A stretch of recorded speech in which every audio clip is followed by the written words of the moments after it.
Hi guys welcome back to our channel. So matter ఏంటంటే మీరందరూ ఎంతగానో ఎదురు చూస్తున్న ఎలిమినేషన్ రానే వచ్చేసింది, జరిగిపోయింది. అండ్ షూటింగ్ కూడా అయిపోయిందనమాట. సో బిగ్ బాస్ హౌస్ నుండి మూడో వారం ఎలిమినేట్ అయింది ఎవరో ఈ వీడియోలో మాట్లాడుకుందాము. So let's get in to the video. So ఇక మూడో వారం ఎలిమినేట్ అయింది మరెవరో కాదు, ప్రియా శెట్టి అయితే ఎలిమినేట్ అయిపోయింది. అండ్ లీస్ట్ ఓటింగ్ రావటం వల్ల తనన్నైతే ఎలిమినేట్ చేయటం అయితే జరిగింది.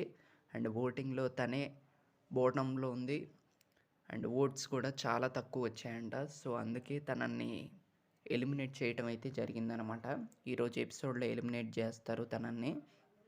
అండ్ తను ఎలిమినేట్ అయ్యాకంట అసలు చాలా ఎమోషనల్ అయిందంట. అండ్ హౌస్మేట్స్తో కానీ స్టేజ్ మీద కానీ చాలా బాగా ఏడ్చిందంట. చాలా ఎమోషనల్ అయిందంట. అండ్ తనని పంపించాక బజ్ ఇంటర్వ్యూ ఉంటుంది కదా శివాజీ గారితో. సో ఆ బజ్ ఇంటర్వ్యూలో కూడా చాలా ఎమోషనల్ అయిందంట. సో ఈరోజు కొంచెం ప్రియా గారి ఫ్యాన్స్కి కానీ నార్మల్ ఆడియన్స్కి కానీ ఈరోజు ఎపిసోడ్ చూస్తుంటే కొంచెం అయ్యో పాపం అన్న ఫీలింగ్ అయితే వచ్చిద్దనమాట. సో అది ప్రియా శెట్టిని అయితే ఎలిమినేట్ చేయటం అయితే జరిగింది.